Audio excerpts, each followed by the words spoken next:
오늘 우리에게 주신 말씀은 신약성경 마태복음 14장 13절에서 21절 말씀입니다. 오늘 우리에게 너희가 먹을 것을 주어라 라는 말씀으로 우리 박철수 목사님께서 생명의 말씀 전해주시겠습니다. 아까 손명희 집사님 저기 울랄라 치마인가요? 훌랄라 치마인가? 그걸 보면서 이 목사님하고 어떤 말을 잠깐 나누냐면은 평등법에 대해서 이야기를 잠깐 나눴어요. 차별금지법을 반대를 하니까 평등법이라는 미명으로 고쳐가지고 국회에 지금 계속 이렇게 통과시키고 노력하고 있죠. 그 평등법의 내용이 그거죠. 남자도 없고 여자도 없고 제3의 성이 있다. 가족이 혈연으로 묶여진 게 아니다. 그 가족 개념 자체를 재정의를 하죠. 함께 살면 가족이다. 남자하고 남자하고 살아도 가족이고 여자하고 여자하고 살아도 가족이다. 그리고 제3도 하나님께서 부여하신 성이다. 그래서 전부 인정하는 거거든요. 그래서 그 평등법이라는 게 송명희 집사님 대단히 죄송한데 여자의 본연을 찾았구나. 그래서 평등법은 통과돼서는 안 된다. 엉뚱하게 이제 그런 결론을 내렸습니다. 분당 우리 교회 요즘 이제 이슈가 좀 되고 있는데 거기에서 교회를 30개 교회를 나눠가지고 분리 독립을 시키겠다. 이찬수 목사님이 이렇게 선언을 하시고 1차에서 3차 최종 보고회까지 마치고 결국은 29개 교회를 개척해서 독립시키기로 이렇게 결정을 했습니다. 그걸 보면 이제 교계의 시각이 희망 반 우려 반이죠. 왜 그러냐면은 우려는 그 전에 전철들이 있었죠. 모 교회에서 캠퍼스 교회라는 미명하에 각 지역의 교회가 프로그램을 가지고 들어갔습니다. 공격적으로 전도하고 양육을 했죠. 그 결과가 지역 교회에 있던 미자립 교회들이 전부 무너졌습니다. 그러니까 새가족들을 초신자들을 대상으로 교회가 설립이 됐어야 되는데 그게 아니고 프로그램을 가지고 들어가서 모든 교회에 있는 교회인들을 수평 이동을 시킨 거죠. 그러다 보니까 미자립 교회에 있던 교인들이 보다 환경이 좋은 캠퍼스 교회로 옮겨가면서 작은 교회들이 초토화가 됐습니다. 그래서 이게 하나님께서 원하시는 건가? 물론 좋죠. 교회를 세워가지고 많은 사람들을 구원시킨다는 목표는 좋았는데 그게 하나님의 교회를 무너뜨리면서까지 수평이동 시켜가지고 이게 과연 하나님을 원하시는 건가? 이런 의문이 강하게 들었습니다. 저는 이제 거기에 대해서 강하게 반감을 갖고 있는 듯했고요. 근데 분당 우리 교회 사는 건 조금 이제 다르긴 달라요. 이건 모교회하고는 완전 개별적 분리해가지고 독자적으로 운영하게끔 이렇게 이제 개척을 한다고 그러는데 그러면서 드는 생각은 뭐냐면은 목표가 교인들의 양적 부흥해서는 안 된다. 하나님을 모르는 사람, 예수님을 모르는 사람들을 끌어들이는 그런 교회가 돼야 된다. 두 번째는 절대로 지역교회에 있는 작은 교인들 수평 이동시키는 그런 교회로 전락되어서는 안 된다. 과거의 전체를 되풀이해서는 안 된다. 그런 생각이 기독교인이 강하게 들었습니다. 그래서 아마도 의욕적으로 이렇게 누구도 가지 않는 길을 가시려고 하시는데 그 생각이 끝까지 유지되고 초심 유지되기를 저는 바랍니다. 제가 이제 이 말로 시작하는 이유가 있습니다. 교회를 개척할 때 오병이어의 기적을 바라고 교회를 모두 개척을 하고 시작을 합니다. 오병이어의 기적이 뭔가요? 오늘 본문에 나와 있는 대부분의 사람들은 양적인 성장에만 초점을 맞추고 있습니다. 근데 사실은 묵상을 깊이 해보면 양적인 성장뿐만 아니라 질적인 성장이 그 안에 들어있습니다. 혹시 지금도 그런 넌센스 퀴즈 하나요? 저희 대학교 다닐 때도 그런 퀴즈가 유행했는데 코끼리를 냉장고에 넣는 방법 아시나요? 네. 냉장고 문을 연다, 코끼리를 집어넣는다, 냉장고 문을 닫는다. 그러면은 코끼리를 꺼내고 거기에 기린을 집어넣는 방법. 냉장고 문을 연다, 코끼리를 꺼낸다, 기린을 집어넣는다, 문을 닫는다. 아주 쉽잖아요. 5秒이하의 기적이 그렇게 생각할 수 있습니다. 예수님이 떡 5개, 물고기 2마리 가지고 오셨다. 그걸 가지고 축사를 하셨다. 그리고 제자들한테 떼어주니까 제자들이 나눠줬다. 먹은 사람이 2만 명가량이었다. 굉장히 쉽잖아요. 넌센스 퀴즈에 나오는 코끼리를 냉장고에 넣는 거 전혀 안 달라요. 그잖아요. 떡 5덩이, 물고기 2마리, 축사, 떼어주고 배불리 먹었다. 끝. 그런데 조금씩 살펴보면은 지금 보면은 그 후에 이렇게 본문이 시작합니다. 그 후에가 어느 일이 있은 다음일까요?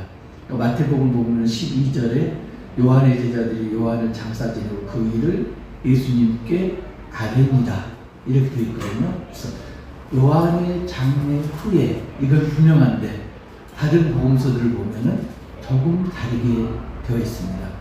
마가복음 제가 또 잊어먹었네요. 마가복음 6장 여기 보면 6장 12절에 보면은 예수님이 그 전에 제자들을 2명씩 딱 지어서 파송시키죠. 그리고 제자들이 사역을 마친 다음에 예수님께 와서 보고를 합니다. 내가 귀신도 내쫓았고요. 우리들이 병자도 고쳤고요. 우리들이 복음도 전했고요. 이렇게 예수님에게 사역 보고를 합니다. 그게 며칠 동안이었는지 모르지만은 사역을 마친 제자들의 기진맥진한 그런 상황이었습니다. 그런데 사람들은 계속 몰려듭니다. 쉴 틈이 없습니다. 밥 먹을 틈도 없습니다. 그래서 예수님이 제자들한테 말씀하십니다. 한적한 곳에 가서 쉬어라. 그래서 배를 타고 디베라호수 건너편으로 갑니다. 디베라호수는 갈릴리 호수의 다른 이름인데 왜 그러냐면은 디베라 황제를 기념해서 디베라 호수 이렇게 이야기하는 거죠. 디베라 황제는 누구인가 찾아보시기 바랍니다. 그리고 그 건너편에 대가보리에서 로마의 위성 도시들도 있었고요. 그리고 건너편이라고 부르는데 그러면 이쪽은 어디일 건가? 이쪽이 서쪽이고 건너편은 동쪽이에요. 그러니까 동쪽으로 이제 건너가신 거예요. 그런데 우리 속담에 그런 말 있잖아요. 발 없는 말이 천리를 간다. 그리고 내가 어제 말했는데 그 다음날 내 귀에 들어오는 게 소문이잖아요. 제자들이 배를 타고 갈릴리 호수 건너편으로 건너갔습니다. 그걸 이제 베세다라고 다른 복음서들이 이야기하는데 베세다를 건너갔는데 이미 많은 사람들이 예수님을 기다리고 있습니다. 도착도 안 했는데 미리 기다리고 있습니다. 그때는 전화도 없는 시절이에요. 아무튼 기다리고 있습니다. 소문을 듣고 어떤 소문을 듣고 예수님이 병자들을 고쳤다. 이적을 베풀었다. 이 소문을 듣고 이적 베푸는 현장에 참여하기 위해서 아니면은 그 이적의 수혜자가 되기 위해서 거기에 기다리고 있는 거죠. 예수님이 그들을 보시니 불쌍했습니다. 예수님이 불쌍히 여기사 그들을 치료하시고 가르침을 베풀었다. 이렇게 복음서들의 이야기를 하고 있습니다. 복음서마다 약간씩 다른데 사복음서들 통해서 보면 예수님이 병자를 고치고 말씀을 전했습니다. 쉬러 갔는데 쉬지 못하고 지금 계속 사역을 하고 있습니다. 그러는 중에 해가 졌습니다. 밥 먹을 때가 됐어요. 밥을 먹어야 되는데 아직 사역이 계속되고 있는 거죠. 제자들이 예수님한테 말합니다. 밥 먹을 시간이에요. 예수님이 뭐라고 그러셨나요? 제자들이 밥 밥 먹을 시간입니다. 이들을 마을로 보내면서 음식을 사 먹게 합시다. 이렇게 하니까 예수님 말씀이 갈 것 없다. 너희들이 먹을 것을 주라. 자, 그러자 이제 그 알파고인 빌립이 계산을 시작합니다. 이 빈들의 모인 무리가 남자만 5,000명. 남자라는 건 20세 이상 성인이죠. 한 가구의 여기 세대주. 이게 이제 가장이 여기서 남자로 표현될 것입니다. 그러면은 딸린 식구들까지 하면은 2만 명 이상. 2만 명 이상 있습니다. 알파고 계산입니다. 계산이 끝났습니다. 빌립 이야기는 조금씩 먹을지라도 200데나리온이 필요합니다. 1데나리온이 장정 한 사람 하루 일당이잖아요. 지금으로 말하면 일당을 10만 원으로 치면은 약 2천만 원이 필요하다. 그걸 2만 명으로 나누면은 1인당 1,000원꼴. 그러면은 빵 하나나 그냥 싼 김밥 한 줄 정도 필요하겠죠? 그러면 정식 끼니는 안 될 테고 그냥 허기 달래는 정도. 그 정도로 하더라도 200데나리온이 필요합니다. 알파고가 계산을 끝내고 보고하는 동안 누가 움직이나요? 21군 안드레가 움직입니다. 그러니까 사람은 두 가지 종류가 있습니다. 하나는 머리로 일하는 사람이 있고요. 또 하나는 몸으로 일하는 사람이 있습니다. 몸으로 일하는 사람도 두 가지가 있는데 한 부류는 시켜야 일하는 사람이 있고요. 또 한 부류는 시키지 않아도 알아서 일하는 사람이 있습니다. 안드레가 이제 그런 사람이죠. 시키지 않아도 예수님이 말씀하시면 그 일이 바로 내 일인 겁니다. 우리 지체들 중에도 그런 사람이 있죠. 가족 간의 일, 친구 간의 일, 모든 일이 내 일이에요. 그래서 내가 몸으로 그걸 해결해 줘야지 직성이 풀리는 사람도 있습니다. 몇 사람. 안드레가 그런 사람이었습니다. 안드레가 2만 명 속으로 돌아다니면서 조사를 합니다. 그리고 어린 아이한테 있던 보리떡 5개와 물고기 2마리 이걸 가지고 나옵니다. 자, 이걸 가지고 어떻게 하라고요? 지금 난관이 부딪혔습니다. 빈들입니다. 음식 사 먹으러 가려면 거리가 멉니다. 그런데 간다고 하더라도 돈이 없습니다. 있는 것은 보리떡 5개와 물고기 2마리입니다. 여러분이라면 어떻게 하시겠어요? 1번, 집에 가서 늦은 저녁을 먹으러 간다. 2번, 콩 한 쪽도 나눠 먹는다. 보리떡 5개와 물고기 2마리를 2만 분의 1로 쪼개서 먹는다. 3번, 다 같이 굶는다. 어떤 걸 택하시겠어요? 1, 2, 3번? 그런데 예수님은 1번, 2번, 3번도 아니고 4번을 말씀하십니다. 너희들이 먹을 것을 주라. 아니, 물고기 5개와 보리떡 5개와 물고기 2마리밖에 없는데 보리떡 5개와 물고기 2마리는 그 당시 노예들이 휴대식량으로 갖고 다니던 한 끼씩 식사분량. 그러니까 지금으로 말하면 샌드위치 한 조각 아니면 김밥 한 줄 이 정도 분량이거든요. 이걸 가지고 어떻게 하라고요? 예수님을 가져오라고 하십니다. 그리고 그 가져다가 그 보리떡 5개와 물고기 2마리를 들고 축사를 하시고 그리고 떼어서 제자들에게 줍니다. 제자들이 떼어서 받은 걸 다시 무리들에게 나눕니다. 무리들이 한 일이 뭐였죠? 무리들이 아무것도 안 한 것 같은데 한 일이 있어요. 가만히 보면은 제자들이 예수님 말에 따라서 무리들을 50명, 100명씩 무리지어 앉으라고 했습니다. 그래서 그 많은 사람들이 50명, 100명씩 무리지어 앉았습니다. 한 게 아무것도 없는 게 아니에요. 그냥 얻어먹은 게 아니고 명령에 따라서 순종해서 무리지어 앉았죠. 급식 이적이라고 이걸 부르는데 급식 이적이 오병이의 기적 말고도 성경에서 몇 군데 나타납니다. 가장 먼저 나타나는 게 어떤 걸까요? 만나를 먹는 거. 출애굽기 16장에 보면은 출애굽한 다음에 광야에서 하나님이 만나를 주어서 이스라엘을 굶지 않게 하십니다. 만나를 왜 주셨나요? 이스라엘 민족들이 모세와 아론에게 불만 불평을 하고 원망을 했습니다. 그냥 애굽에 있었으면 우리가 떡도 먹고 맛있는 것도 먹고 치킨도 먹고 순대도 먹고 이럴 텐데 여기 왔더니 먹을 게 없다. 모세하고 아론에게 원망했다는 이야기는 하나님께 원망했다는 이야기죠. 하나님께 원망했음에도 불구하고 하나님이 이들을 굶지 않고 먹고 살도록 만나와 메추라기를 내려주셨습니다. 그죠? 두 번째 이적은 언제 있었나요? 열왕기상 17장을 보면 엘리야가 과부, 어떤 과부? 사르밧 과부. 사르밧 과부에게 갑니다. 그럴 때 그 과부가 뭐하고 있었나요? 밀가루 한 줌 가지고 떡을 만들고 있었습니다. 엘리야가 먹을 거 달라고 그럽니다. 과부가 뭐라고 그러나요? 이게 우리에게 있는 마지막 식량입니다. 이 밀가루 가지고 기름으로 튀겨서 떡을 만들어 먹고 내 아기가 나는 죽으려고 합니다. 흉년이 심했거든요. 더 이상 먹을 게 없습니다.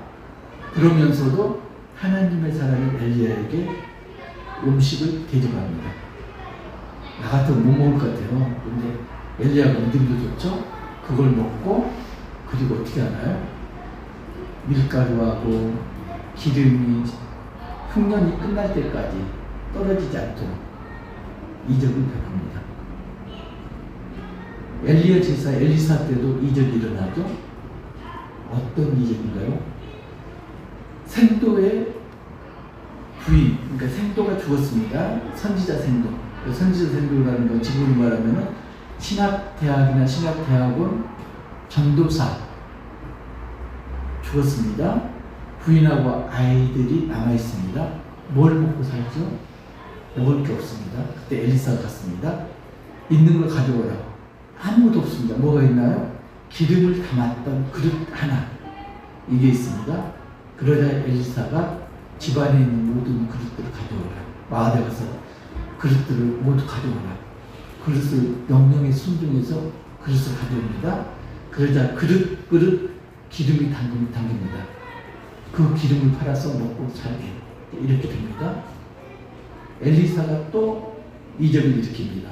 지금 이야기가 열왕기하 4장에 나오는 이야기인데 그 다음에 이적이 어떤 거냐면 보리떡 20개와 채소 한 묶음 가지고 100명을 먹이는 이적이 일어납니다. 만나를 제외한 나머지 급식 이적에서 공통점이 뭘까요? 두 가지가 있는데 하나는 순종입니다. 그죠? 두 번째는 과거의 투랩도 있는 걸 모두 드린 거죠. 그러니까 보통 사람 볼 때는 일반인 볼 때는 정말 하찮은 거 그잖아요. 밀가루 한 줌, 기름 몇 방울 아무 가치가 없는 거잖아요. 기름 담았던 그릇 하나 아무 가치가 없는 거죠. 보리떡 20개하고 채소 한 묶음 큰 가치 없는 거죠. 그건 뭔가요? 자신들에게 있던 모든 겁니다. 보통 사람이 볼 때는 아무것도 아니지만은 그 사람들 입장에서는 가진 것 모두입니다. 가진 것 모두를 드리고 순종합니다. 그리고 이적이 일어납니다. 오병이어의 이적하고 지금 급식 이적들하고 다른 점이 뭘까요? 전개되는 건 똑같습니다. 먼저 이적이 일어나기 전에 어떤 게 있었나요? 제자들이 사역을 했습니다. 그리고 예수님이 무리를 불쌍히 여기시고 다시 사역을 하십니다. 사역 현장입니다. 그죠? 사역 현장. 불쌍히 여기사. 사역 현장입니다. 그 사역 현장에서 이적이 일어나는데 앞에 급식 이적에서도 마찬가지로 온전한 헌신과 그리고 순종을 전제합니다. 온전한 헌신과 순종이 뭘로부터 비롯될까요? 믿음으로부터. 예수님이 그 전에 그 말씀하시죠. 천국 비유를 하면서 겨자씨 비유와 누룩 비유를 말씀하십니다. 겨자씨가 아주 작은 씨나 나중에 커서 새가 깃들일 만큼 큰 나무가 된다. 이게 이제 일종의 양적 변화죠. 눈에 보이지 않는 작은 씨앗인데 시간이 지나면 큰 나무가 될 거다. 양적 변화가 눈에 보입니다. 두 번째 누룩 비유 말씀합니다. 누룩이 밀가루 수막 속에 들어가서 부풀어서 빵이 된다. 이건 누룩 존재가 없어지는 거죠. 빵 속 밀가루 속으로 녹아 들어가는 겁니다. 질적 변화를 의미합니다. 천국은 뭐다? 양적인 변화뿐만 아니라 질적인 변화까지도 포함하는 게 천국이다. 그 연장선상에서 오병이어의 기적이 일어납니다. 그래서 사람들은 오병이어의 기적이 눈에 보이는 양적인 그런 이적으로 보고 표정만 쏟습니다. 요한복음 보면은 이 마지막 구절이 어떻게 진행되냐면은 사람들이 이 표적을 보고 예수를 왕으로 삼으려 했다. 이렇게 나옵니다. 어떤 왕? 구원하는 메시아가 아니고 권력을 가지고 힘을 가진 세상의 왕으로 삼고자 했다. 그래서 예수님이 그들을 위해서 산으로 홀로 가십니다.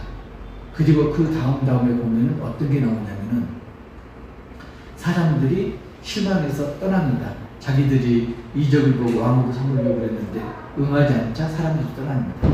그때 예수님이 제자들에게 말하죠. 너희도 나를 떠나지 않냐.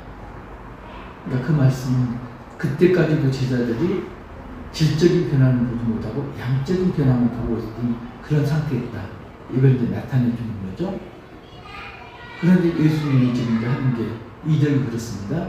지금 겨자씨만한 믿음, 누룩의 변화, 이게 지금 오병이어의 기적 현장에 지금 나타난 거죠. 그러니까 뭘 보라고 하신 건가요? 눈에 보이는 보리떡 5개와 물고기 2마리를 2만 명을 먹이는 양적 변화만 보지 말고 그 속에 숨겨진 질적 변화를 봐라. 이렇게 말씀하시는 거죠. 요한복음 6장에 보면 예수님이 그 말씀을 하시죠. 나는 하늘에서 내려온 생명의 떡이다. 이 말씀하시잖아요. 그래서 나를 믿는 자는 영원히 목마르지 않고 배고프지 않을 것이다. 이제 이런 말씀을 하십니다. 그래서 쭉 보면 이제 그런 말씀이 나오죠. 하나님의 일이 뭔가 이런 이제 문답이 나와요. 하나님의 일은 인자를 믿는 게 하나님의 일이다. 영생을 어떻게 얻어야 되는가? 하나님은 일을 해라. 하나님의 일은 예수님을 믿는 거다. 그러면은 영생을 주실 거다. 이 말씀이 지금 생명의 떡, 오병이어의 기적에서 오버랩되는 그런 내용인데 이걸 이제 사람들도 못 보고 제자들도 못 본 거죠. 정말로 이제 힘든 게 뭐냐면요. 사람들이 보고자 하는데 보이는 것, 결국은 뭔가요? 눈에 보이는 것만 보이는 겁니다. 눈에 보이지 않으면 못 보는 거죠. 우리가 기도를 합니다. 전부가 이적을 바라고 기도를 합니다. 그죠? 내가 공경에 처했을 때, 내가 아플 때, 나를 기적적으로 회복시켜 주십시오. 이렇게 기도를 하고요. 내가 경제적인 위기에 빠졌을 때, 이 난관을 정말로 기적적으로 탈출할 수 있게끔 도와주십시오. 기도를 하고요. 아이들이 입학시험을 볼 때, 아니, 공부 못하면은, 거기에 맞춰서 학교에 가야 돼요. 그런데 굳이 S대학 꼭 가야 돼요. 가도록 기적을 베풀어 주세요. 이렇게 기도를 합니다. 그죠? 그러니까 기적을 바라는 건 믿는 사람뿐만 아니라 믿지 않는 사람들도 기적을 부인하면서 기적을 바랍니다. 그 가까운 예가 뭘까요? 로또 복권. 저도 주위에서 로또 복권 매주 사는 사람들 꽤 봤습니다. 당첨되리라는 아주 신랄 같은 희망, 그걸 가지고 당첨되지 않을 줄 알면서 매주 복권을 삽니다. 그리고 일주일을 꿈에 부풀어서 지냅니다. 그리고 하루 실망하고 또다시 복권을 삽니다. 복권 판매에서 수익 얼마 정도 되는지 아세요? 5%를 이렇게 수익으로 가져간다고 하더라고요. 그래서 평균적인 수익이 연 한 3,700만 원 정도 된다고 그러는데 수원 어디에 전국적으로 유명한 복권 모르시죠? 알면 안 되죠? 그런 데가 있대요. 그래가지고 수원시에서 참 진짜 찰 일도 없어. 워낙 사람들이 차 타고 거기 복권 사러 가니까 교통 체증이 일어나가지고 200m 도로를 시 예산으로 들여서 200m 도로를 그 앞으로 낸대요. 거기 수입은 얼마나 될 것 같아요? 10억이 훨씬 넘는데요. 월 수입, 순수익이 1억이 넘는다고 봅니다. 그러니까 로또 복권을 사는 사람들이 로또를 맞은 게 아니고 로또 복권을 파는 사람이 로또를 맞은 거죠. 대박 난 거죠. 우리는 지금 기적이라는 건 그렇게 눈으로 보이는 것 기적이라고 여기고 있습니다. 그런데 예수님이 정작 오병이어의 기적에서 말씀하시고 싶은 것은 사람이 떡으로만 살 것이 아니라 하나님의 말씀으로 살 것입니다. 마태복음 4장 4절. 광야에서 40일 굶주린 후에 사탄에게 시험 받을 때 대답하신 말씀이죠. 사람이 떡으로만 살 것이 아니라 하나님의 말씀으로 살 것입니다. 그러니까 예수님의 말씀 속에 기초할 수 있는 게 사람이 사는 방법이 두 가지가 있습니다. 하나는 밥을 먹어서 사는 게 하나가 있고요. 또 하나는 말씀을 먹어서 사는 게 있고요. 밥을 먹어서 사는 건 육신의 생명이죠. 그리고 말씀으로 사는 건 영적인 생명이고요. 그런데 예수님이 요한복음 6장 나중에 보면 그런 말씀을 하시죠. 썩을 양식을 위하여 일하지 말고 썩지 않을 영생의 양식을 위하여 하라. 그게 뭐라고요? 하나님의 일. 하나님의 일이 뭐요? 예수를 믿는 것. 예수를 믿으면은 영생할 수 있다. 이렇게 이제 결론을 맺으시죠. 말씀을 정리합니다. 여러분 이적을 원하시죠? 이적을 원하지 않는 사람은 없습니다. 이적을 내가 일으키려면 어떻게 해야 될까요? 첫 번째는 겨자씨만한 믿음이 있어야 됩니다. 그 믿음이 있으면은 불쌍한 사람을 보면 긍휼한 마음이 일어납니다. 그러면은 불쌍한 사람을 도와야 되는 거죠. 사역을 해야 됩니다. 겨자씨만한 믿음이 불쌍한 사람을 긍휼히 여기는 마음을 일으키고 그 마음이 사역 현장으로 향하게 하는 거죠. 이적은 어디서 일어난다? 사역 현장에서 일어난다. 두 번째가 있습니다. 온전한 헌신을 해야 된다. 내가 가진 게 기름 그릇 하나다. 내가 가진 게 밀가루 한 줌이다. 이게 문제가 되는 거죠. 누룩이 밀가루 속에 들어가서 맛있는 빵으로 질적 변화를 일으키듯이 온전한 헌신, 그러니까 과거의 두 렛돈이 질적 변화를 일으키면은 이적을 일으키게 하는 거죠. 그러잖아요. 겨자씨 보고 이게 나무다. 누룩 보고 맛있는 빵이다. 보리떡 5개 보고 이만 먹일 수 있다. 누구도 상상도 못합니다. 그런데 그걸 온전히 헌신했을 때 기적이 일어납니다. 세 번째는 뭘까요? 이적이 일어나려면은 뭐가 또 필요할까요? 순종과 그리고 감사 기도가 필요한 거죠. 그 2만 명 되는 사람이 무리지어 앉았듯이 제자들이 예수님 명령에 따라서 떡을 떼어 나누듯이 순종했을 때 이적이 일어납니다. 그리고 예수님 축사 기도를 하시죠. 우리가 뭘 하나요? 미리 앞당겨서 이루어질 것을 믿고 감사 기도를 드리는 거죠. 이 세 가지가 됐을 때 이적이 일어납니다. 이적 일으킬 준비 되셨나요? 네. 왜 웃어요? 이적이 일어날 수 있습니다. 겨자씨만한 믿음, 누룩과 같은 전적인 헌신, 그리고 순종과 감사 기도. 이거면은 날마다 우리가 오병이어의 기적을 일으킬 수 있습니다. 그 불교에서 그러죠. 달을 보라는데 손가락만 보고 있다. 이걸 이제 유시가 지월로 그러는데 지오리는 두 가지가 있습니다. 손가락을 잊어야 된다. 하나가 있고요. 손가락만 바라본다. 전자는 긍정적인 거고 후자는 부정적인 겁니다. 그러니까 달을 보라고 가르쳤는데 오병이어에 모인 대부분의 사람들은 달을 보지 않고 손가락을 보고 있습니다. 지금 후대 사람들도 그렇죠. 어떤 의문을 가지고 있나요? 그 아이는 왜 보리떡 5개와 물고기 2마리를 가지고 있었을까? 다른 사람들은 왜 안 가지고 왔을까? 그거 따지잖아요. 그리고 왜 장비밭에 안 잡았을까? 이거 이제 신천지에서 그 짝풀이라고 그러죠. 이렇게 하잖아요. 그래서 보리떡은 말씀이고 물고기는 성도다 이런 식으로 막 가짜끼리 이렇게 이야기를 하거든요. 근데 우리가 볼 건 그런 것들은 모두가 뭐다? 손가락이다. 손가락에 때가 끼었으면 어떻고 반지가 끼었으면 어때요? 금반지 입으면 어떻고 아니면 다이아가 끼었으면 어때요? 아니면 그게 여자 손가락인지 남자 손가락인지 이건 중요하지 않잖아요. 오른손 왼손이 중요하지 않습니다. 중요한 건 뭐다? 달이 중요한 거죠. 달이 누구다? 예수님이 달인 거죠.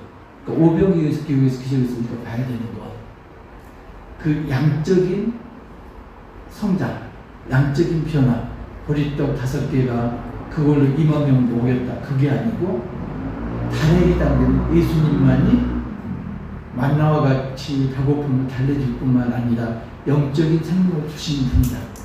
이걸 깨달아야 되는 거죠.